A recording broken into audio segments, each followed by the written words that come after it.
Hello, welcome to How To for the Build a Quilt segment single, the Mosaic Friendship Square. Hi everybody, I'm Diana. I'll be your demonstrator today for this video because you have purchased our single segment piece called the Mosaic Friendship Square. And that's this piece right here. The Mosaic Friendship Square is 5 by 5 inches, and it will work with any of the other Build a Quilt 5 by 5 designs. I'll show you that here in just a minute with some of one of our other segment pieces as well. But this is the piece I'm going to demonstrate for you today. And in your instructions, you can either print them out or you can bring them up on your computer, whatever works best for you. And in there, in the folder with the designs, the digital designs, within that folder, there are two folders. One says with border, one says without border. Typically, with all Build a Quilt segment pieces, you only need a 5 by 7 hoop, okay?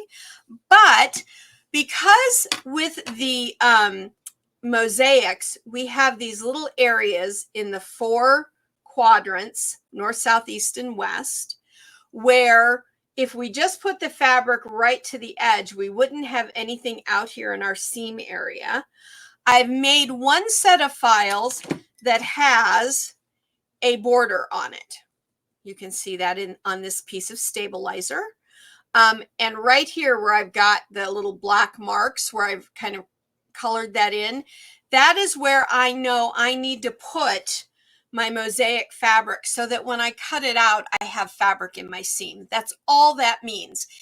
If you have a hoop that is larger than 5 by 7, like today, I'm using a 6 by 6 hoop that goes with my machine, and I will be demonstrating on a Brother Dream machine. And this 6 by 6 frame I know works with a lot of Baby Lock and a lot of other Brother machines as well. It's one of my favorites. But if you have a 6 by 6 or larger, then you will use the file that says with border. So if you're using the 5 by 7, you'll use without border. And I'm going to show you how you can still figure out these lines here in just a moment, never fear. But if you're using a larger hoop, then use the one that says with border, and you'll go ahead and stitch that out, and you'll have it sitting there for you so that you have a visual for where you need to put that mosaic fabric to make sure it gets into the seam line, okay?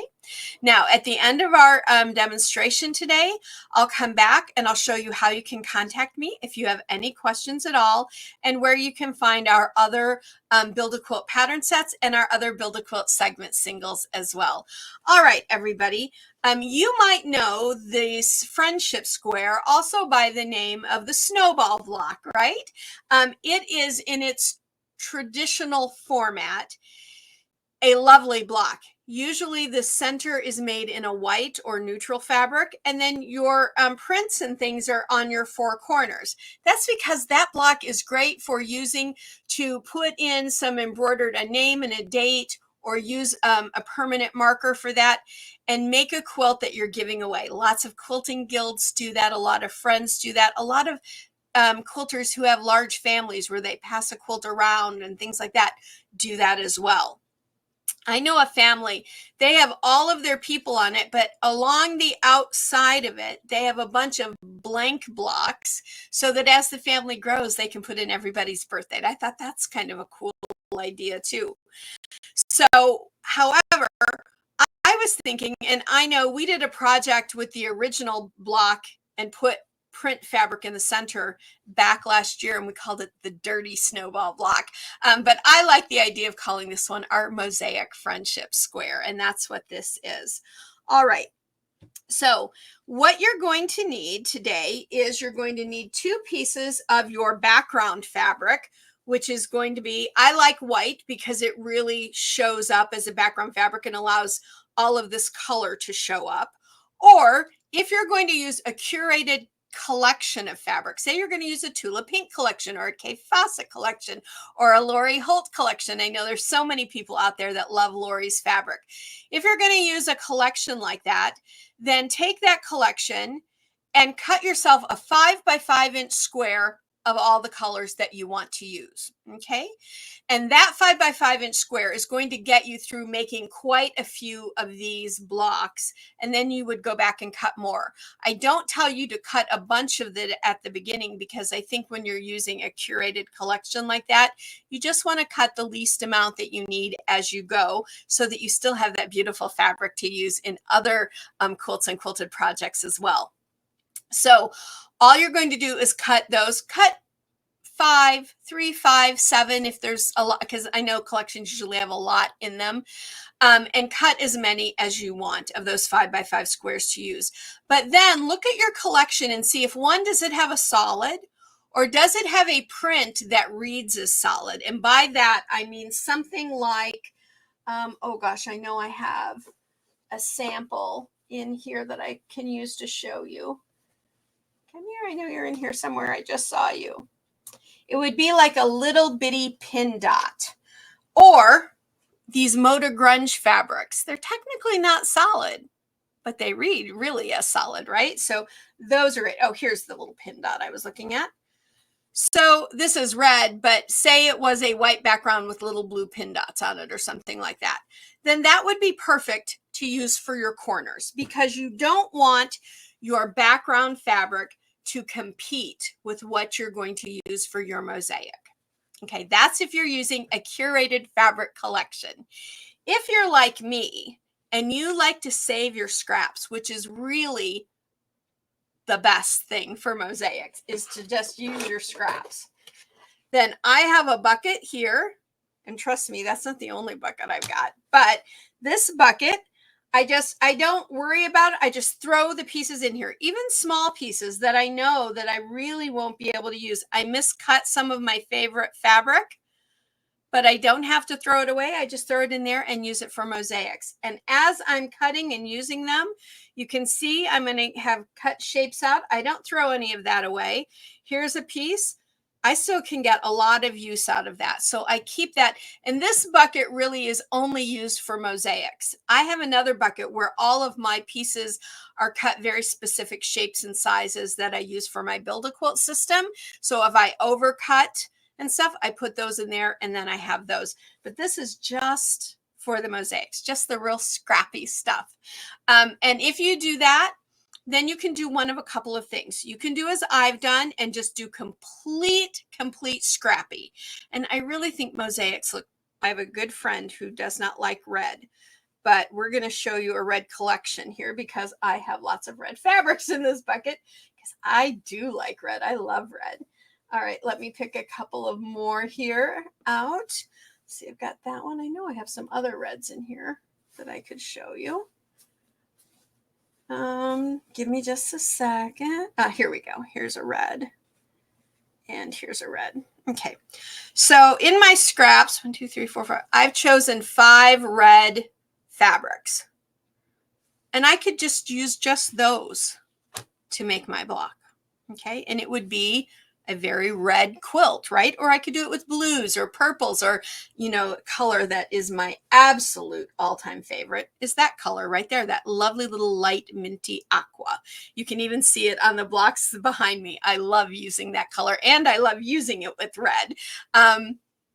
So you could use that no problem at all, and have a curated colorway, you might say, okay?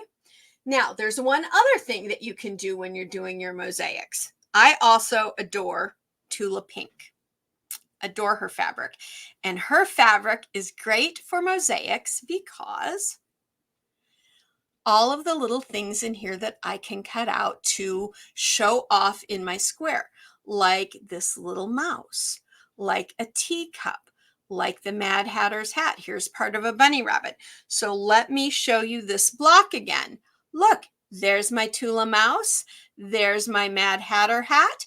And right there is my teacup. And so if you cut out actual figures, make them prominent. Try not to get your fabric overlaid on top of them, at least not too much. And that makes your quilt really fun for kids, because then they can kind of use it as an I Spy quilt. I spy a mouse with a little hat, and they would look around and then they would find our little mouse friend with his little hat on. So that's a great way to use fabric that have very specific pictures on them, okay? Or something that we call figurals. And then you can do that. Even if your fabric doesn't have specific pictures, but the designs on them are very constructed, like this one right here, then like I've done here, I've just kind of cut out around it and used that in there. And I've used this one here. I've specifically cut out that flower. I specifically cut out that flower. So those would show up too. Make the most, and you can find a lot of that stuff even in your smallest scraps to use and really make those center. So there's lots of ways that you can define your mosaic, okay? And how you define it, completely and totally up to you. The other thing you're going to need with this design, you can make it one of two ways. Initially and typically, Build a Quilt segment pieces are made on a backing of wash away stabilizer, the same kind of stabilizer we use for freestanding lace. Okay.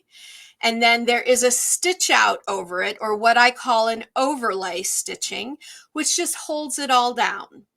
Okay. You do not need any kind of extra stabilizer that melts away or washes away or anything to put over this. Okay. You don't need that.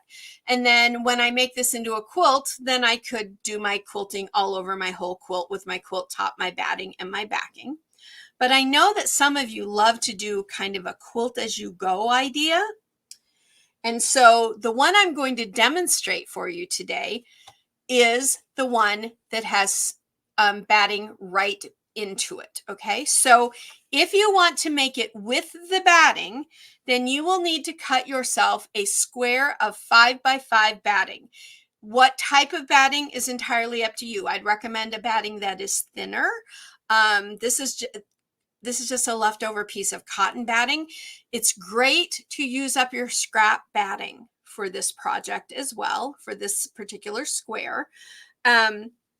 And I will show you how that gets laid on here. And the way it gets laid on here, you're not going to have to trim it out of your seam allowances at all. So it's not going to be adding any bulk into your seam allowances. We thought ahead. And how I demonstrate this to you today is exactly how you will make the one with no batting. It's the same process. You just don't use the batting. Okay. All righty. So let's flip over to our camera and let's get started with our demonstration. I have my hoop in my machine with my wash away stabilizer, and I'll show you that in a minute. Actually, let me turn on my light. I almost forgot. And I'm going to bring the camera down just a little bit for a minute because I want you to see this piece.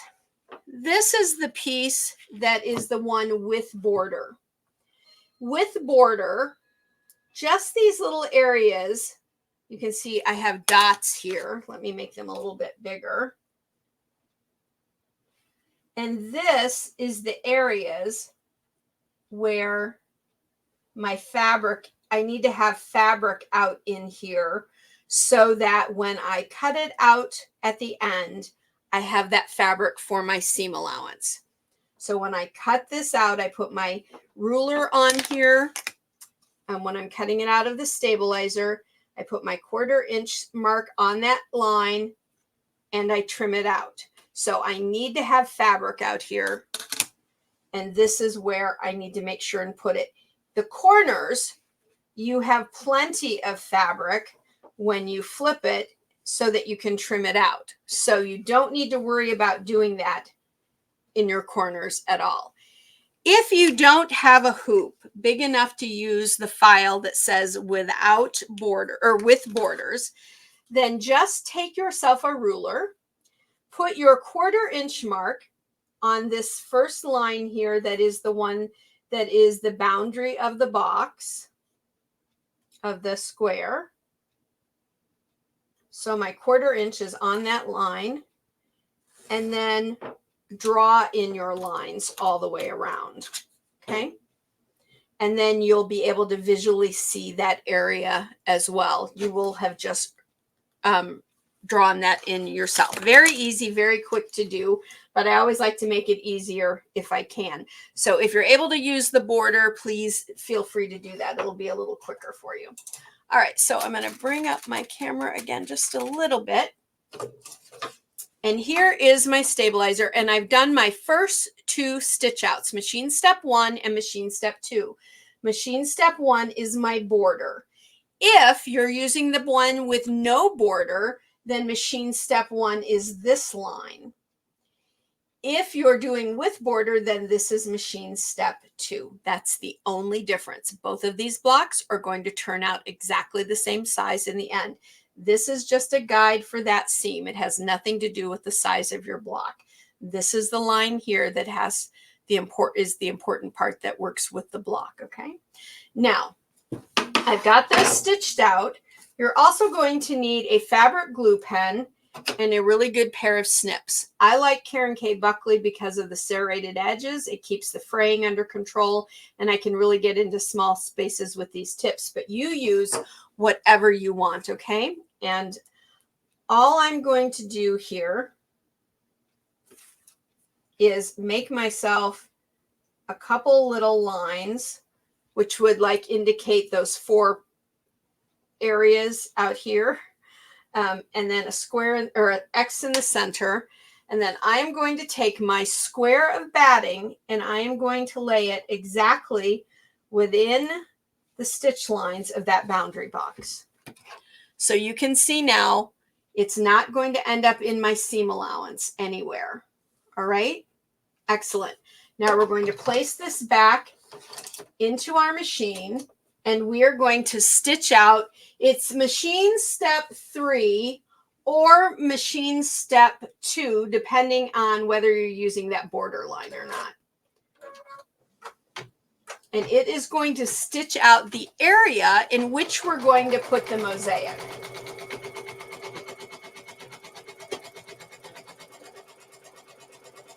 And it really, what it's doing is stitching down your corners so that you have that area to see. It won't necessarily stitch along these side areas. Perfect. That's all there is to that. Now, you don't want to cut these little pieces off because those are actually built in to give your corners some padding. I suppose that if you don't want the padding here and you only want the quilting in the mosaic area, then you could trim those off just right in front of that line. But I left mine in. I like how that looks, so I'm leaving it alone. Now I'm going to bring this out because for a while we're not going to be using our machine now. Now we're going to be using all of our fabrics. We're ready to start gluing things in. And I'm going to bring my camera down for you. All right, so the very first thing I want to do, because I have to make sure that my edges out here for my seams are getting covered, I am going to just start out by doing those 4 areas first. Typically with mosaic, you can start anywhere. You can work from the inside out. You can work from the corner down, whatever you like. But because I want to make sure and just get these seamed areas out of the way, I'm going to I just randomly grabbed this green gingham, and I'm just going to cut a piece of fabric. And when I lay it right here, good, it's going to be out here over that line a little bit, and some of it's going to be in the design. Great, that's going to work perfect. Now you could do a few pieces in here and all, but I find it kind of bunches up. So for these areas where I'm trying to cover the seamed area, I'm just going to use 1 piece of fabric because they're kind of small areas. All righty. And I don't care really what comes up into here. I just want some of it to be up in my design area, and the rest I want to be down here and maybe slightly over that line. All right, so that's one of my seamed areas I have taken care of. Now I'll grab another piece of fabric from my box, and I'm just turning around and grabbing things, and I grab this purple Moda Grunge. I love the grunge fabrics. I am not someone who truly loves a lot of solid, but I love to use the Moda Grunge instead. So I'm going to put that one there. I'm just working around those 4 areas. Put my glue on there. Have a little bit of it over that line and a little bit inside the line. Perfect. Now I have my second piece done. And now I've grabbed, this just is a solid kind of a peach color. And typically you really want to just be really free form with your pieces. I'm kind of doing generally the same idea in here, but they're all different because probably a lot of this will get covered. And when you're putting your glue on in here, make sure and get a little bit, you want less in the center and more at your edges, but you don't have to go overboard with the glue, okay? Okay, I've got those in there. Let me put those back in my bin. And now I've got this one that I'll use, this navy-ish color. And I'm just cutting. And sometimes we can get in the rut and cut everything that looks the same. That's okay. I do it all the time. So you see, I'm trying to get my glue more at my edges and just some in the center. And I'm going to lay that one there. All right. So my 4 seamed areas now are taken care of. And now I can really work within this diamond type area with whatever I want. So I've grabbed this piece, this lovely orange yellow. Now here's a piece. These are rather small prints, but look what I could do if I wanted. I could come around and just kind of trace around. And this is where these serrated scissors by Karen K. Buckley are really helpful, because I can really get in there and cut around pieces and into these centers with the point. And I'm not being what I would call precious with this. I'm just cutting. They're not going to be exact. That's okay. And I'm getting my glue in there. And now I'm going to kind of start there. Okay. And the one tip I can give you about mosaics is you want to try and make your edges rounded, more rounded than squared. It'll be easier when you go to stitch them down with that overlay stitch. And I'm just kind of cutting, trying to be random with my cuts. So here's another shape. Almost looks like a bunny rabbit when you set it up on its end here. It looks like an Easter bunny rabbit, kind of. Alrighty, so I'm going to put that piece there. And you're going to say, Diana, those just overlapped. Yeah, they sure did. And that's perfectly okay. You want your fabrics to overlap a little, but say you don't want it to overlap that much, then I could just do something like that. But I think I really do want this to be more like that. And I still have space for a piece right here. And if I pick 2 pieces that look like they're really going to come together and blend, then sometimes I will go back and put my hand in and pick out something completely different. Okay. So with these flowers, I think I'm going to do this. I'm just going to kind of follow a couple of the flowers generally. And you can make your pieces as big or small as you want. Just know that too small is going to make this a much denser feel to it in the end. And too large, you're not going to see the mosaic very well. So like that's about as large a piece as you really do want. And I'm going to do that piece right there.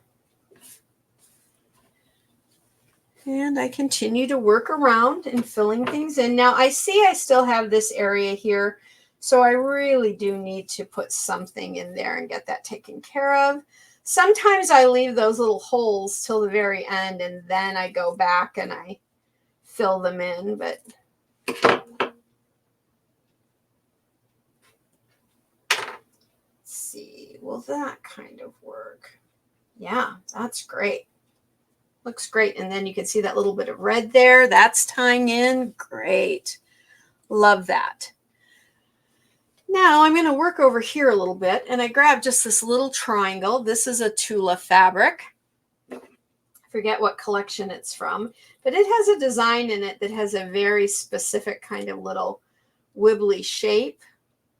So I'm just going to kind of cut around it. So that's the two colors there. Kind of hard to see. I'm going to kind of trim off my edges, round them off a bit, and see what that shape turns out to be. So that is the shape. That's a little bit big, actually. I don't prefer to use shapes quite that large. So I'm going to come in here and just cut off this little end piece and use that.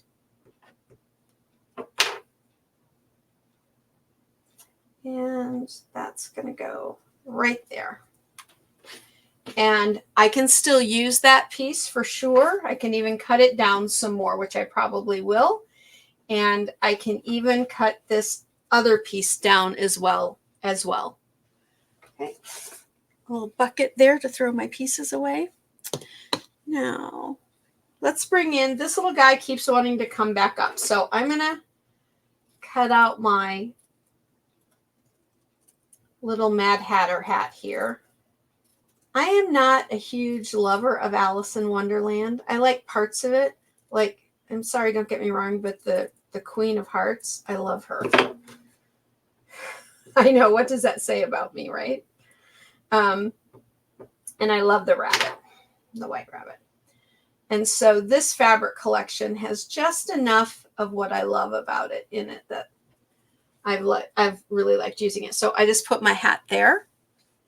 Now, one thing you want to be careful about is if you're going to be really specific with direction, a lot of people will say, oh, well, you're very specific with your directions here. I don't worry about that when I'm putting my quilt together, only because you're going to look at that quilt from all directions. So if it was laying this way, somebody looking at this side would see it. It just kind of allows the eye to wander a little bit better. But if you do things and you put them in really specific orientations and you want to make sure they go into the quilt that way, then, you know, really look at them when you're putting your quilt together. Okay. Gosh, I keep picking Tula. She really is one of my favorite. I was so fortunate to meet her and get to talk with her many years ago. And I just adore her. She has such a interesting aesthetic. I love her colors. Now that to me kind of resembles, if you look at it close, like a little squid angel. I know, but doesn't it kind of look like it might be like an octopus and a little angel, and there's her little tulip. Now that is kind of a bigger piece. I would end up cutting over that, but I might save that piece because I might use it another time to make it more special and a more curated piece. But I still have this fabric, and I'm just going to cut out a smaller piece to use here.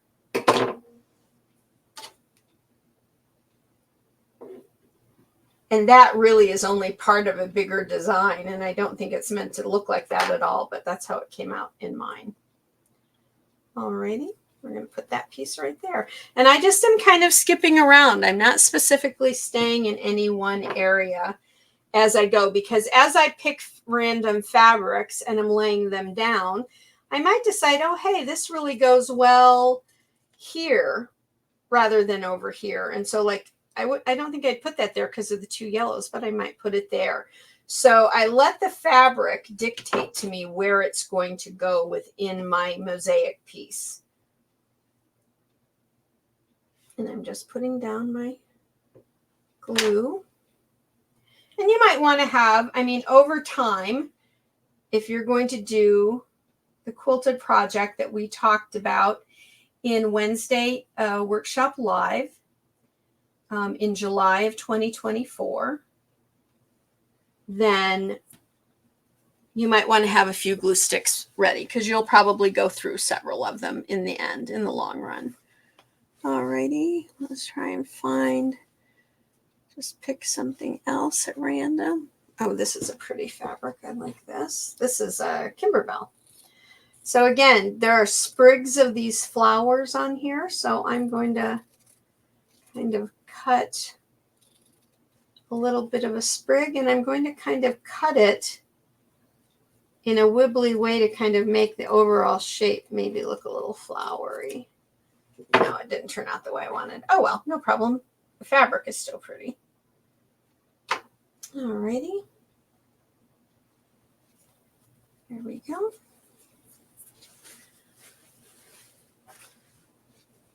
And I know I have a lot of other Tula fabrics and things with pictures on them. Now, here is a Tula fabric, and this is kind of interesting because you see all these swirly pieces. So I'm going to go in here and I'm going to cut out just around one of these swirls. And one of the reasons I like doing this is this helps me to vary my shapes a little bit. Otherwise, I tend to get caught in a single shape, which there technically is nothing wrong with that. But the more different your shapes are, you'll find that they start fitting into your piece, make your piece look a little more random. Taking a little piece off there. Okay. Now I'm just going to keep going. Here are those dots I showed you earlier. Now here's another thing. See how this edge has already been cut? Well, I'm going to come in here and do an intentional back and forth like that and use that edge. So except for clipping, oh, there we go. I hope you're seeing this. The one part was already cut and I just kind of gave a wiggle on the other side. That's a unique shape. So the other thing about mosaics is even if you're using the same fabric collection for your entire piece, none of your blocks will look exactly the same each and every time because the pieces won't be cut exactly and they won't be placed exactly the same every single time. And that's one of the beauties of mosaics. So here again, this has been cut. So this squiggly edge here, I could use that if I wanted, or I could come in and kind of make a little cut around some of these little designs in here. And I know that mosaics aren't for everybody because some folks like to be very orderly with their quilting.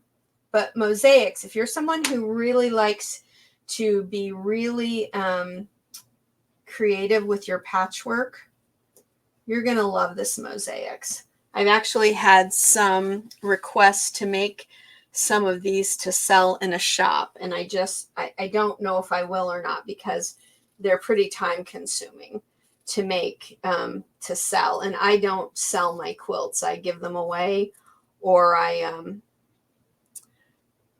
keep them. Because you guys know that if you try to sell your quilts, people aren't ever going to want to spend the money that you need to charge for them. But that's a topic for another day. Okay, I'm gonna, there we go. Just placing that piece. And you can see we're slowly filling this in, and I'm going to fill the whole piece in with you. And that's why this video takes a little bit of time, but I definitely want you to hang on with me because I'm giving you tips and all throughout the video. You can fast forward and all later. So here's that same Tula pink fabric that I used for the Mad Hatter hat. But if you notice, it's got a lot of this gray and cream background. And in the cream background, there are leaves and other shapes. And that gray is a color in and of itself. So I'm going to actually curve that edge off there. And then I'm going to come in and kind of cut a little bit here. And I'm going to round that and just round that a little bit. And then I'm going to use that and I will just have this gray and cream And unless you know that it's part of that Tula collection, it just looks like it's another fabric choice completely. And I did that here too. There's the same thing. I did that there, and I did that there on that particular block. All righty. I'm digging into the bottom of my barrel now and really trying to get some newer fabrics. And these I need to actually shake up small, teeny, scrappy pieces. Put those back in. Otherwise, my fabrics tend to line up. But I definitely want to save my little squid angel, so I'm going to set her to the side. Now, this is a pretty London blue fabric. This was a beautiful collection from Timeless Treasures several years back now. And I'm just coming in here and kind of cutting around that design idea.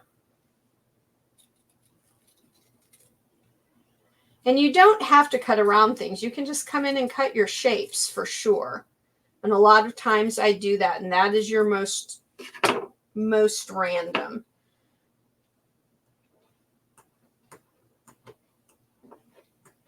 Okay. And we'll put that there. Okay. Oh, now see, here's a pretty pink one. This one has the purple and the green, lots of color in it. And I think we'll use that over in here. So why don't we be really random with our cut and see what we come up with.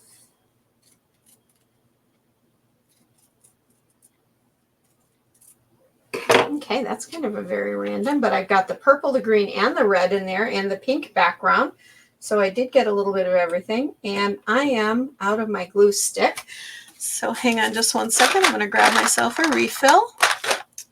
If you've never refilled, that's your refill for your glue sticks typically. Take off your little end cap there. I pop that off, and then I always take a minute. I take a piece of scrap fabric, one that I really like the least, or one that I have like a ton of. Like, I've got a ton of these solid little green squares. I just come in here and clean off some of that. Now, if you ever want to really clean this, watch my video on glue sticks, because I give you tips on cleaning out all your glue and to clean your glue out of your cap too. That's why I use a little bit of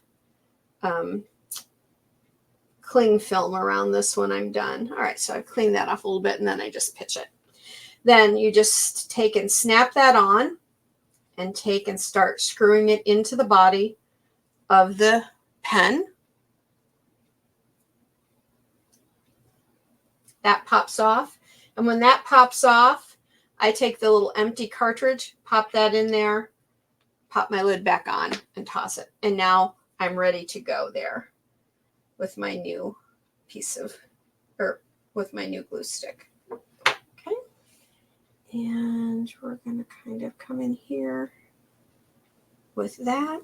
And again, you want all of your fabrics to overlay a little bit with other fabrics. That's another way they all get kind of held together in the end. And then you don't see anything underneath. Now here's a pretty fabric with these little roses on them. But these roses are really randomly scattered, so I'm not going to try and be really precious with my cut for this.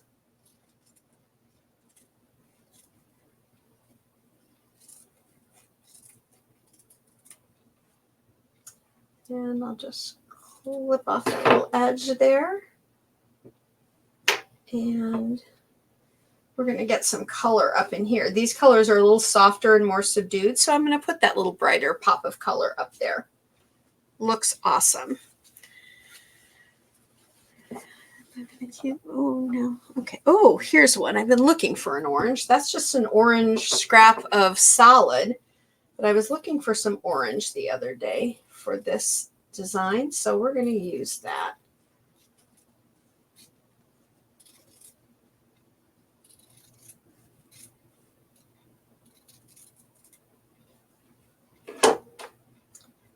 And put my glue on here.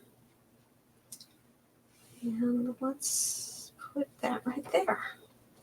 And so at this point, it looks like I'm really kind of working towards my center, and that's perfectly okay.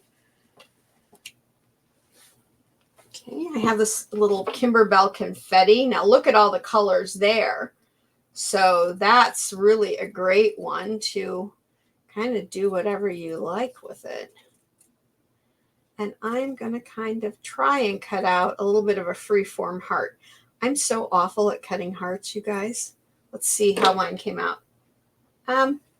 Yeah, not too bad, right? It doesn't matter. And that's just the thing. It really doesn't matter. You don't necessarily ever want to go for full shapes and stuff because it surely does not matter. Okay, get that in there.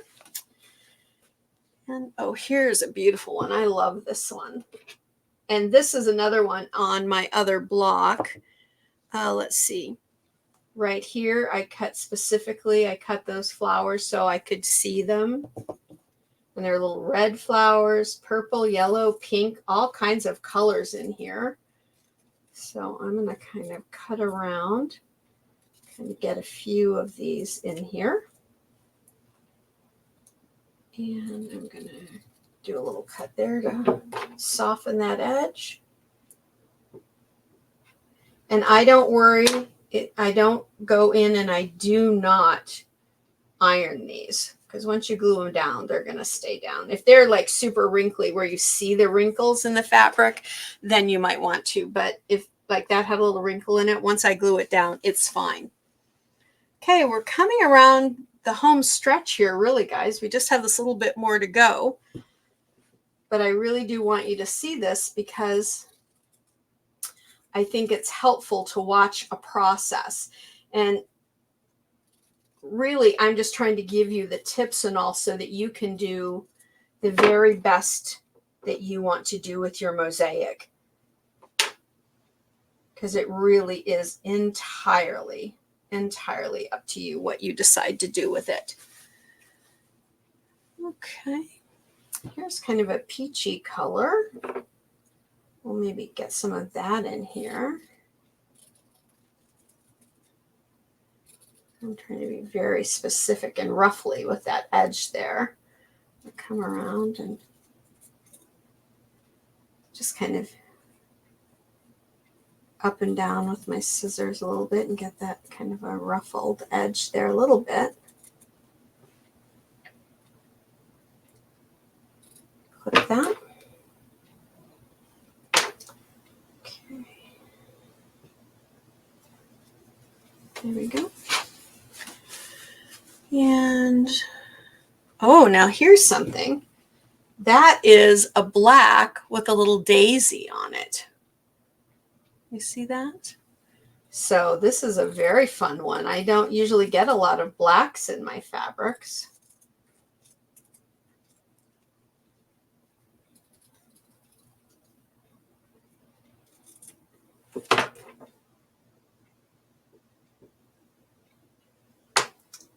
So maybe we put that in. Oh, look how that's going to just stand out. I kind of really like that. Yeah, I like that a lot. Okay, I think I'm going to go back to this Tula, and there is a whole bunny rabbit right there.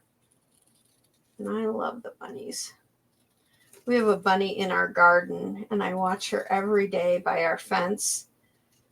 And we always make sure there's a little cracked corn out there for her, and she eats it, and then she goes to wherever she lives at night, and then we see her the next day. Okie dokie.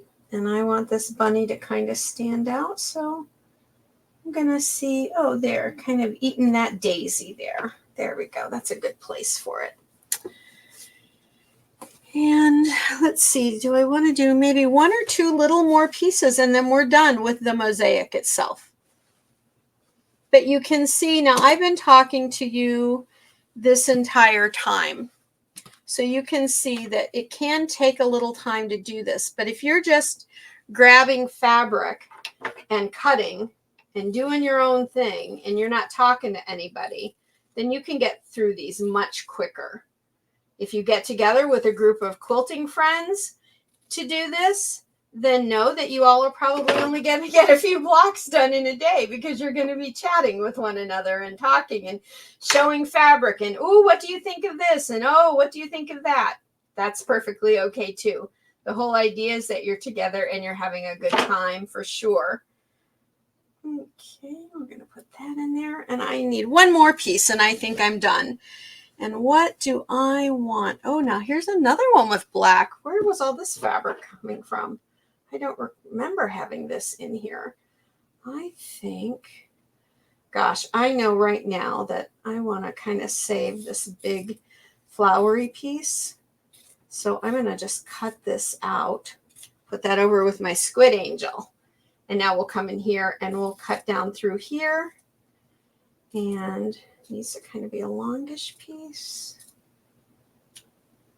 And I'm going to trim a circle there and a little circled off there. And I think that'll work in there just okay. I don't usually ever get any kind of black like that in my pieces. Nope, I want to lay it. Yeah, I want to lay it like that. All right. There are my mosaics. My mosaic for this particular square is now all nice and done. Now, the next thing I want you to do is go to your machine and I want you to set it down to 350 stitches a minute. You're going to say, Diana, that's so stinking slow. Yes, it is. But this is the part where you need to be a little aware of what you're doing. Okay. When you do other mosaics, and when you do mosaics without batting, so this one had no batting, I did this overlay stitching at 500 stitches a minute. You still want it to be that kind of a medium slow speed because you want to keep an eye on it. We are not going to layer anything on top of this that we have to try and get out later on.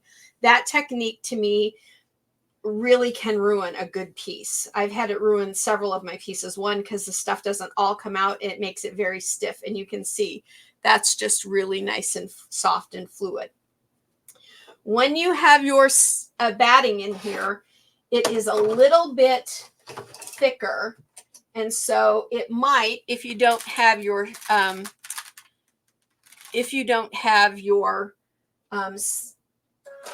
thing going slow enough, it might catch some of your edges. If it does catch an edge, please don't freak out. It's such a quick and easy fix because remember, this is all random anyway. So I'm in here. I'm going to do my stitch out now, and I am going to watch this. And I'm going to kind of watch it like a hawk. And I usually use my scissors for this, but I'm going to try and be a better role model, and I'm going to get out my little stiletto for this. Let's go.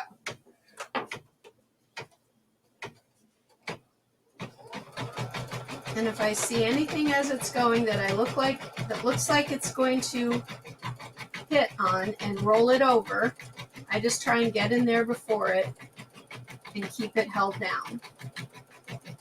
If you get your glue stick more out on your edges, it's less likely to do this. And I just kind of follow it around. Try to head off any concerns. Like I said, whoops, all right, so I need to stop.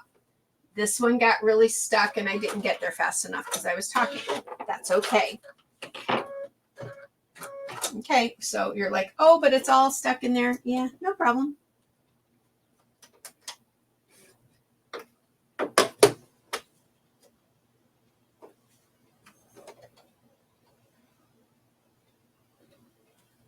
I'm just coming right in here under the fabric and I'm just clipping it till it releases. But you're like, oh, you clipped your fabric. I don't care. I don't care at all. This is out here at my edge a little bit, and it's still, when it gets stitched over, you're never going to notice anything happen to that piece there. There, you're never going to notice that I had to clip that. And if I had been paying better attention and not talking to you guys, I wouldn't have had that problem. Yeah, see, I didn't get near enough glue out on my edges on this one. So I'm glad that happened because now you guys can see it.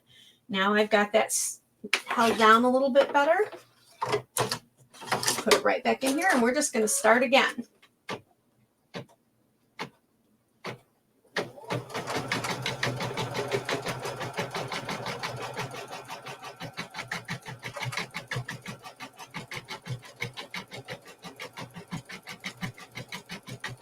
Okay, so I have a piece up here. It's really sticking up now that the stitch has gone over it. So I'm going to glue it and hold that down. Now it'll do better next time because I've got glue out on my edges.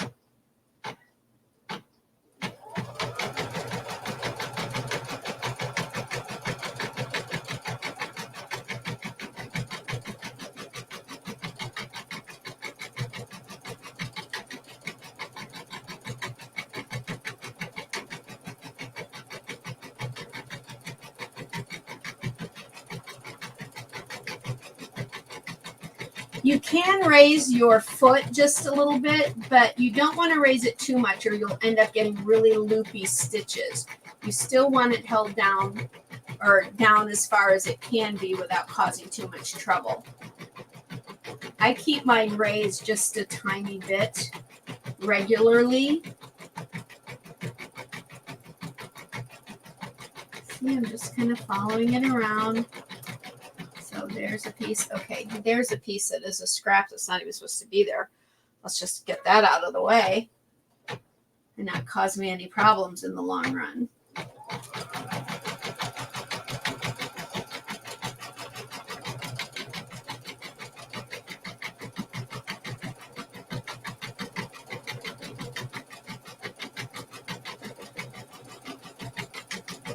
And usually once your needle has gone over your fabric and it's kind of being held down by even just a couple of stitches, then you don't have to worry about it anymore. It's getting these initial edges. You just want to watch it. Oh, okay. That's that piece that was sticking out.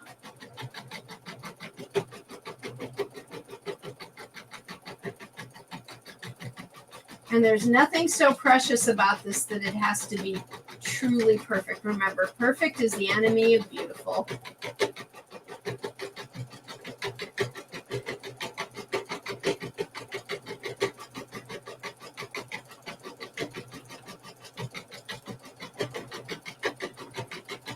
There we go. Now I'm over two of my areas that I was a little concerned about. Good, good, good, good. Once I've gotten most of the stitches done in an area, I can let it go a little bit. I don't have to be quite as watchful because they're mostly stitched down at that point.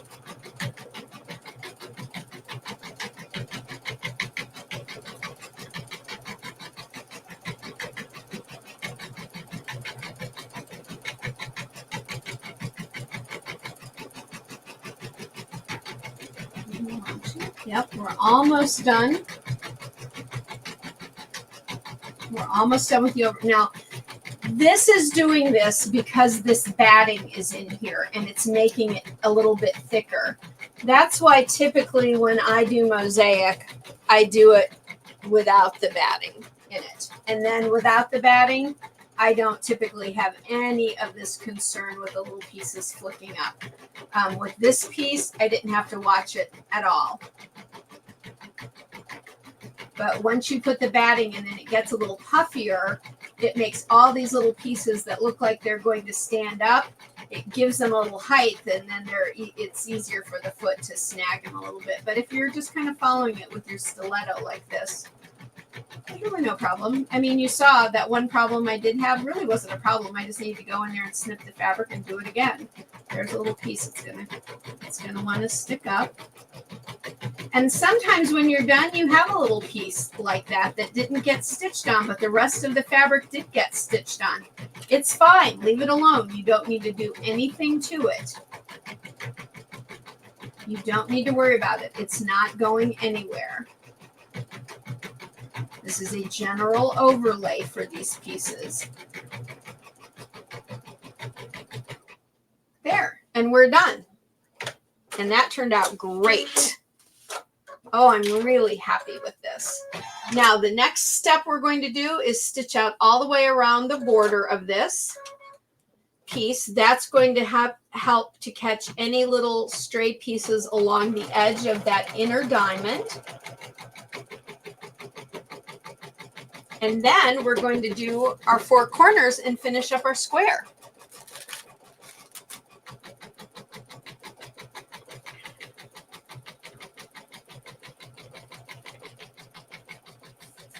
And I just left it at the slower speed. I will go ahead and put my speed up when this particular step is done.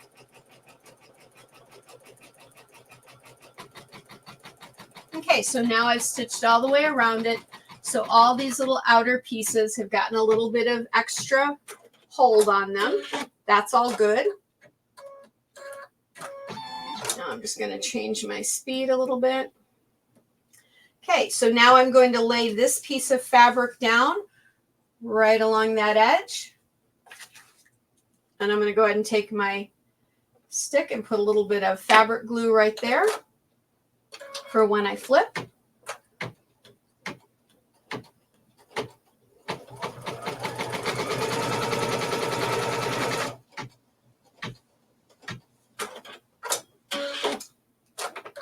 And now we're going to flip it. Press that down a little bit. Stitch it down. And it's going to stitch right along the outside edge of that batting. So it's going to give your corner a nice little puff to it.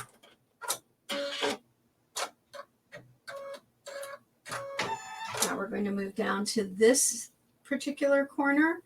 And you can just see it just guides you around. It'll kind of just show you where you need to go next.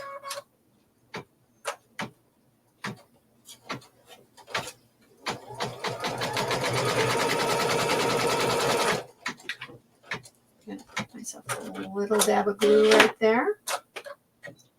A dab of glue. There we go. And we'll flip and stitch this one down.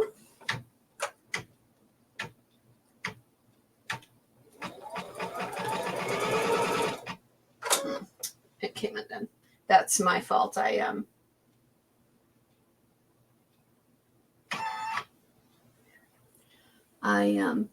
accidentally unthreaded it with my finger.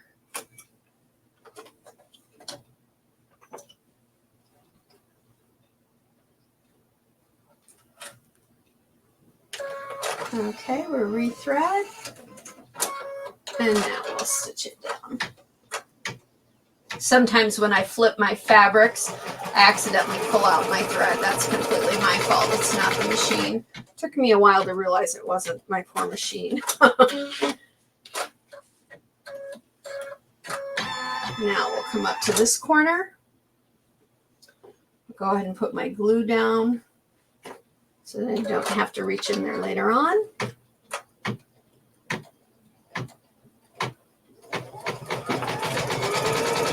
Got a little stray thread right there. There we go. Do you guys do that? Do you look for strays and stuff and snip them while you're doing your stitching? I'm bad about that, but that's okay. This one, and then we have one more corner, and we'll do the final stitch around, and we'll be done with this square, except for cutting it out of the stabilizer. And that is a patchwork friendship, or a mosaic friendship block.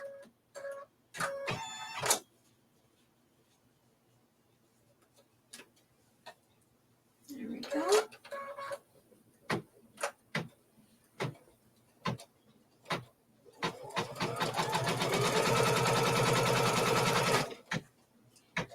There.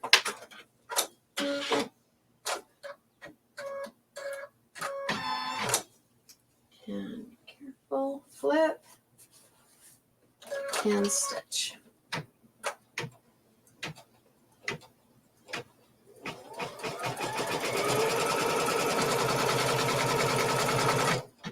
Okay, now the last thing we want to do is stitch all the way around the block and get everything connected and to give us our final stitch line for when we stitch our blocks together. So we're going to bring it out, and this is where we're going to use some fabric tape, and I just want to do outside of my stitch line. I just want to go around and tape these little flippy corner pieces down on all four sides. Just make sure you're outside of the stitch line. That way you don't have to pull any thread out of your, or any tape out of your thread. and accidentally pull your thread out. So this is giving your final stitch line, and it's connecting all your fabrics where they come together. It's connecting them all together with its own stitch. There we go.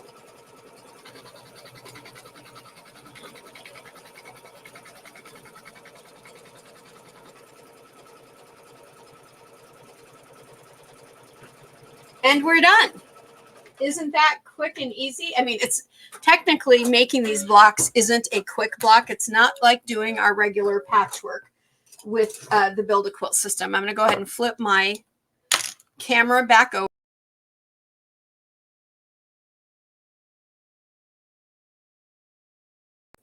There we go. This isn't like doing our regular patchwork with Build-A-Quilt. It does take some more time because you are creating all of this as you go. Doesn't that look kind of funny? Doesn't it look like maybe it's like a dog or a cat sitting there or something? Interesting. You never know how these will turn out, and I love them. I love how this turned out. I love that there's my little bunny rabbit, and right up there is my Mad Hatter hat, and you can see all the little flowers that I cut out, and just how all of that blended. And look at how, so all three of these were done from that same bucket of fabric. So I've got lots of mixed and matched colors with them, and they'll go great together in a project. All I'll do now is take this out of the hoop and trim around it by 1/4 inch, and then that block is ready to go. So that is how easy it is to do mosaics. This one is a little bit more time consuming, say, than our mosaic flying geese unit, because it's a larger area and because you're going to go slower on that stitching if you use the batting. If you don't use the batting, you can set that speed up to about 500 and stitch it, and you won't have those concerns as much for catching as you do with the batting. But the thickness added by that batting kind of adds that concern to it, just a little bit. And you saw how I handled it. No freaking out. No, oh my gosh. But you do have to watch it, okay? You don't want to walk away and go make yourself a cuppa and come back and go, oh, well, isn't that interesting? Okay. All righty. So if you need to contact me, if you have any questions, please contact me at support@sewuncommon.com, and I'll get back with you as soon as possible, typically right away. Unless it's later in the evening, we might be gone for the evening, or I might be in bed sleeping, who knows? But then I'll get back with you first thing the next morning, okay? Again, you found this pattern at our website, but our other patterns are at our website as well, including our Mosaic Flying Geese unit. Now, these types of segment pieces, we're going to be seeing more of them so that we can create more full blocks using the idea of mosaics. This is also a single segment. This is our newest collection, the single segments. This is a larger single segment, but now you saw at the beginning how I can put my flying geese and these together and make myself a beautiful star block. So lots of lovely things that you can do with mosaics. I hope you love them as much as I do. Thank you all so much for coming today, or not for coming, you've been here. Thank you so much for watching the video. Use the video as often as you want. This video is for your private use only. It's not to be used in a class or any other public setting unless you have written permission from Sew Uncommon and Build-A-Quilt, aka me. Okay, so if you do need that or are interested in that for any reason, please write to me at support@sewuncommon.com and let me know, and we can work that out possibly. Okay, all right, until next time, everybody, have a great day. Make some beautiful mosaic friendship quilt blocks, and until next time, sew life beautiful.